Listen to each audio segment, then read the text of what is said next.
Shiraf is the hulking leader of the Bush Bandits, who wields a gigantic mace. He can be considered the first true boss character we encounter in Shining Force 3, though he is a mere shadow of what's to come. He is a hard counter to our knights, and his power crash ability can deal horrendous damage, as well as reducing the defense of the target, making them even more vulnerable to future attacks. Ladies and gentlemen, welcome to Let's Play Shining Force 3. This is Battle 10, I'm calling it the Shiraf Showdown. And that purple dude over there is Shiraf. Now, the objective of this particular fight is to eliminate Shiraf and tell the engineer, who is in the cabin, which we don't actually ever see, to stop the train, otherwise it's going to plunge straight into a canal, which I imagine would be rather awkward for those involved. Shiraf is going to be moving backwards. Sadly, he's not going to stay there, which would be great, because that would actually cut the length of the fight in half, but he's not going to do that, because that would be way too considerate. He's going to start moving back as we reach the bottom of that kind of netting area there. Now, this fight has the same issue as the last one, in that there's not an awful lot of space. Thankfully, at least until we get to the engine, there aren't too many choke points to have to worry about. What we can also do is have our new bird soldier, Eldar, fly alongside the train, since he's not... It's actually a she. I always get that mixed up. I don't know why. Never mind. Anyway, she can fly along either side of the train, and there is a particular purpose to that, and I'm going to be showing you that a little bit later on. In the meantime, we need to get all of our fellows set up, which is an annoyingly time-consuming process, so that we can start knocking down a few of these fellows. You're going to be noticing cuts. Those cuts are all of the enemies over there. You won't be seeing those. A comment that was made in the thread was, why on earth doesn't this game have a cheat which allows the enemies to move faster? Well, sadly it doesn't, so we're just going to have to deal with that. I will cut out all of the sections in which the enemies are standing around doing nothing, and we'll probably just cut out a little bit towards the end so we can show the boss battle as well. In the meantime, however, dispatching this Dark Mage is something of importance. I would think that we could probably kill him before he gets the chance to react, but we'll have to see about that. Dantes and Sybil do particularly well in this fight, because they can move incredibly fast, way faster than the rest of them. Although what you do have to watch out for is there's a large number of dwarves on this map, which means that you have to deal with the fact that axes are strong against night weapons. And that was really unfortunate. And this is the result. It's the problem with thinking that, hey, let's save a little bit of mana. No, overkill is actually very useful half the time, and you end up making mistakes if you don't actually overkill things too much. Speaking of overkill, I suppose we could do that, but with the poison on Dantes, he's taking 5 damage a turn. I don't want it to be too close to those dwarves, because I think we can probably move Kite in there first as a diversion, rather than have the dwarves bear down on Dantes and possibly kill him. So the vulnerability that he has against axes. So yeah, here we go. Let's put Kite against one of them. And that should... No, we're not going to use the knife. That would be a little bit silly. And that should eliminate the issue of Dantes. We need to get him cured up. As you can see, poison is one of those effects which actually stays with you. There's 2 ways to get rid of poison. Either you can cure it in a fight, or you can go to a church and they can remove it for a small sum of gold.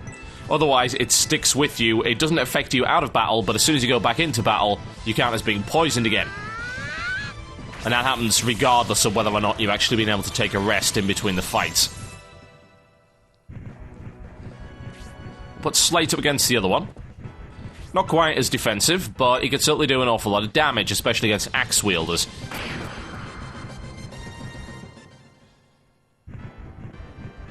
Fly along Eldar there. Now, this fight suffers from some of the issues of the previous fights in that it's a little bit too easy. The reason being for that is that the enemies attack in dribs and drabs, which is mind-bogglingly silly, I suppose, because I don't understand why the developers would have done that. I suppose maybe they wanted to make the first few chapters a little bit easy, but there are fights later on where that doesn't happen. Indeed, there are places where you can get ambushed, and they do ambush you. I mean, there's creatures that appear from nowhere and end up eating half your force. It's really unpleasant. There are also a couple of battles where you're effectively facing little more than the battle line. And there's one later on which is brilliant, an absolutely fantastic fight, which is like, hey, here's your force, and here's like 24 silver knights all in a line. You want to fight us? Bring it on. That gets very messy. You have to be very careful with that.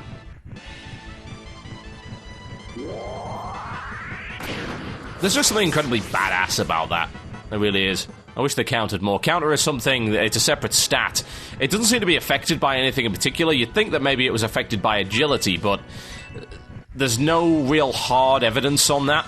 I have had a look around, I've done my research, and over the past, 7 or so years that I've been playing this game, I've never seen any evidence to suggest that agility directly affects counter.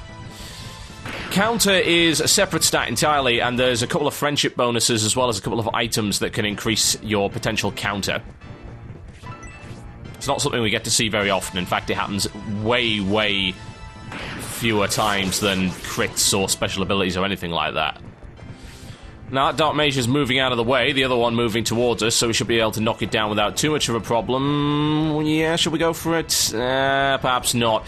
With 9 HP, it's probably not worth it. I would think that the rest of my force could get there in time, but I'm not convinced about that, so I'm going to stay back just a little bit. Get rid of this assassin. I wouldn't want the assassin turning around and putting yet another poison back on Dantes. That would be very unfortunate.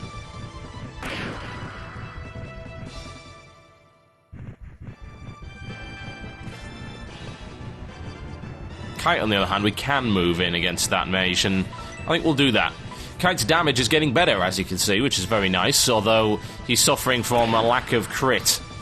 That's something we can rectify by trying to build a friendship with Hayward, which unfortunately, Hayward's not going to get to see too much action this battle. It's just the way this particular battlefield is set up. Hayward's agility is quite low, which means that Hayward doesn't get to move at the right time. His movement speed also isn't very good either. So he doesn't end up getting there in time, and this is something he's going to be suffering from quite a bit until he gets a range 3 bow. Once he does, well, he's going to be kicking some ass and taking some names. If we do get any speed increasing items, then I might actually use those just to help him out a little bit, because, well, he seems to be becoming something of a fan favourite, and I completely understand that. He's an awesome character. O'Bright, on the other hand, is a useless twat. Still.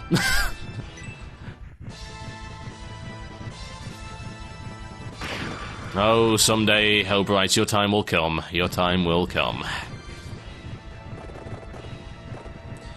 I might as well push on a little bit. There's no point hanging around. I don't particularly see these as much of a threat. Sybil's defense was buffed up quite a lot by the item and the armor milk that we gave her, so I think she should be okay. Plus, I can probably get Dantes down there in time. You can see them all over there. Just hiding, waiting, hanging around, and that they will stay there until we meet them at the end, and Shiraf will basically hide himself behind all of them, and it makes for a very cramped encounter.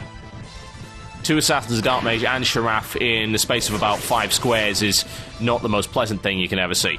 Okay, time for a quick overview of Eldar's capabilities. She has 2 weapons, Wings and a Broadsword. The Broadsword does more damage than Wings, but Wings give her higher defense. That's pretty much the rundown. Wings aren't particularly good at this level, but they do get a lot better later on.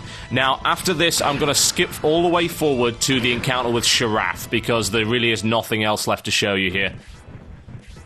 It took me about 6 turns to get all these characters ranged so that I could get everything done, so we're going to push forward here, and the aim is to get rid of the Dark Mage straight away. Prepare to die. And that would be one way to do it. Dante's coming through in fine style there. Very well done. That's going to make things a lot easier. Now we're dealing with 2 assassins. The problem with the Dark Mage is if you don't kill it, and you've got all of those characters bunched up, you can get horrendous damage done to you with Blaze 2. Very unpleasant. I'm putting Kite in the corner because Kite's very good at soaking up damage. I would imagine he's probably going to end up getting cornered by everybody. I am okay with that. Everyone else is going to be doing the damage. Kite's just going to be sitting there soaking up the hits. As well get the knife out and do a little bit more damage while I have the opportunity. Problem is that some of our allies are actually out of range. They're not going to be able to get into any kind of good range until at least 2 turns in. Now, Eldar. What am I doing with Eldar? Great question. I'm going out in the front of the train. There is a hidden item. If you can believe it, there is a hidden item on this level, and I'm going to go get it. How anyone can be expected to find this, I have no idea. It's not the stupidest hidden item in the game, but it's pretty close. Okay, so we've got an issue of Kite's been boxed in there. We're very lucky not to get a poison strike. I think I can keep him healed in there. You might think, well, Totalbiscuit, how on earth do you plan on doing that? Bearing in mind your heals only have 1 square range. Well, obviously you forgot something that he got earlier, and that was the Protect Ring. Shiraf in action with Power Crash. The Power Crash actually reduces your agility and defense, and it hurts like hell, even on Dantes. So we're going to have to back him off a little bit, but that's fine. We've got plenty of people to replace him. Can't get Sybil through there. Unfortunate. That's the problem. You get a line of characters here, and you have to sort of leapfrog them. Now, remember that item I got earlier? I could attack here, but I've got a better idea. We got an item called the Protect Ring, and it's got a use ability, so let me show you this in action. You can use this like a spell, but it doesn't actually cost any mana. The downside of this is that the item has the potential to break every time you use it. And if it breaks, it costs quite a bit to repair, and it becomes useless until that point. But heal rank 2 has a 2 square range, so we can actually turn Kite into a healer there. I'd rather have Grace up front instead of Irene. Irene's running rather low on mana. I'm going to move Slate back so that we can move someone forward. Now let's find this stupid hidden item. It's around here somewhere. There it is. Yep, there. What is Mithril doing there? Come on, really? Of all the places you could stash your Mithril, you stick it on the front of a train. Poison attack. Unfortunate. This is going to make things a little bit more awkward. None of us can get into range to heal him, but I think he can probably heal himself. He can't be hit by anyone else other than the assassins. Poison doesn't stack, so as long as we don't have Shiraf engaging him, then that's not going to be a problem. Right now, Shiraf can't engage him at all. Although that's about to change. Prepare to die. This is a rank 2 special, which he learned earlier.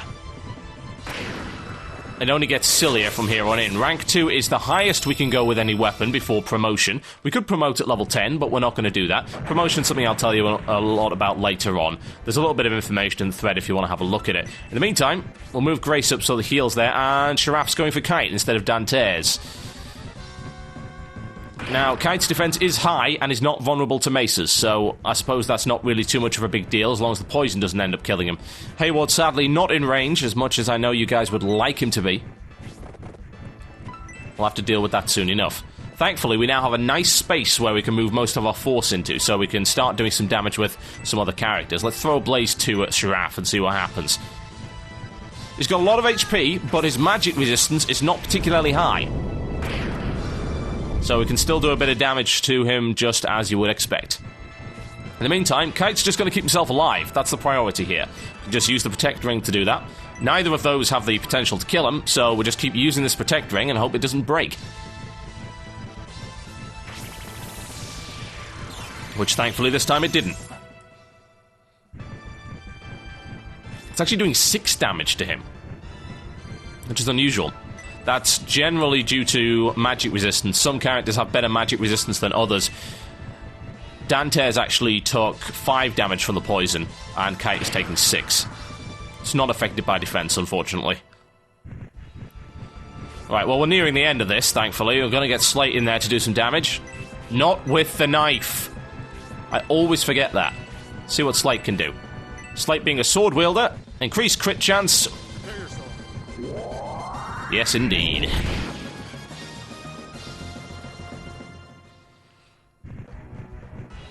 Right, we can finally get Eldar in to do some damage. Let's switch out those wings and put on the broadsword instead. We don't need to worry about defense. It's good to level up both. They both have their uses. Wings start off at a higher skill level than the sword does, but we should have the opportunity to get both to rank 3 by the end. And we actually end up drowning in good swords by the end of the game, whereas good wings, not so much.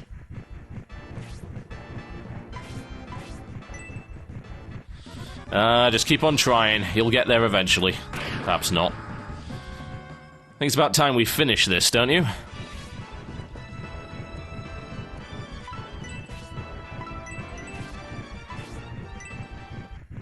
Nothing wrong with getting Grace a little bit of damage experience. Kill's always good. Kill generally gets you more experience than a heal would. And as she's level 6, the assassin should clock in at a cool 19 experience. Very nice indeed. Which leaves only Shiraf left to deal with, and he is going to strike again, and he's actually going, which is very odd. I mean, this is actually a demonstration of the AI doing something smarter. I think he knows that he can't do enough damage to Kite, so he's going after the weaker character. Finally, Hayward gets the oh dear. Let's just forget this battle ever happened from the perspective of Hayward. We're gonna throw it down the drain like we did with the refugee fight. We still love him.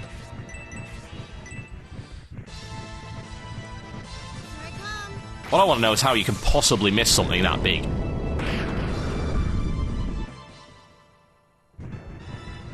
Finishing time. Should we let Kite get the kill? Yes, we shall. Always good to let Kite get the boss kill. Tar indeed. And that's it over. Shiraf down at the end of Chapter 2. A Goddess tier and 49 experience. You really can't complain. My name has been Totalbiscuit. This has been the end of Chapter 2 of Shining Force 3 Scenario 1. Check out the thread for some more information, and if you're not watching on Blip TV, then why the hell not? Go watch the high-resolution DivX's. Thanks for watching, guys. It's been great. I shall see you in Chapter 3, my personal favourite chapter. I hope you're enjoying this as much as I am.